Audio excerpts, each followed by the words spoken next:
Colonel Gaddafi and those who still stand by him continue to grossly and systematically abuse the most fundamental human rights of Libya's people. This resolution demands an immediate ceasefire and a complete end to violence and attacks against civilians. I'm no fan of Libyan dictator Muammar Gaddafi, but this is outrageous. The United Nations Security Council has voted not just for a no-fly zone.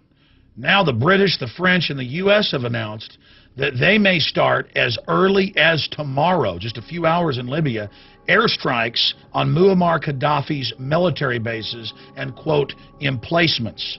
This is all-out war. Ron Paul, a few weeks ago, when there were calls for the no-fly zone, pointed out that that is a blockade of the air and is an act of war. This is the globalist empire who loves putting dictators in other nations and has a long history of it, simply going after one of their enemies. They've been behind the revolutions in Egypt. They've been behind other revolutions as part of a program of destabilization that Zbigniew Brzezinski has written about. And to watch the U.S. ambassador to the UN, Susan Rice, get up there and put on her Oscar-winning actress skills and say, it's terrible, he might be bombing civilians, we've got to do something. And the UN says, yes, we agree, have a no-fly zone, and then within minutes it becomes an actual air war, bombing his ground emplacements. When the U.S. military and CIA has over 1,000 drones in Iraq, Afghanistan, and Pakistan killing no-name terrorists, anyone on the ground with a gun, in a country that has more guns like Afghanistan than Texas.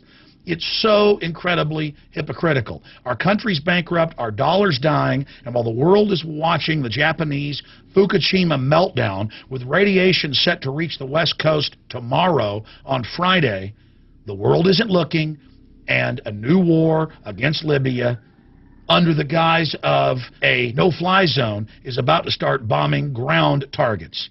This happened because the CIA and the globalists thought their hired proxies with British SAS commandos advising them could overthrow Gaddafi. But he's now retaking city after city, including the last major city held by Western-backed rebels, Benghazi. And so armaments are pouring in from globalist-controlled Egypt. The airstrikes are about to begin on the ground, another war run by this empire. And remember, America's not doing this.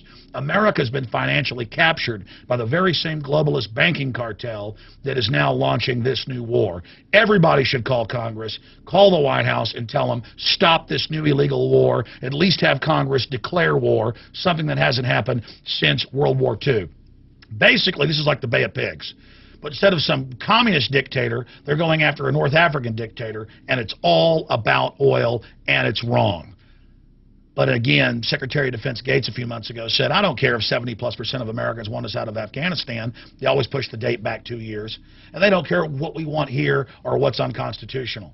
This is about global domination using America's blood, sweat, and treasure, and it's destroying our name. Leave North Africa to the North Africans, like our first president, George Washington, said, no foreign entanglements. Visit Infowars.com and PrisonPlanet.com.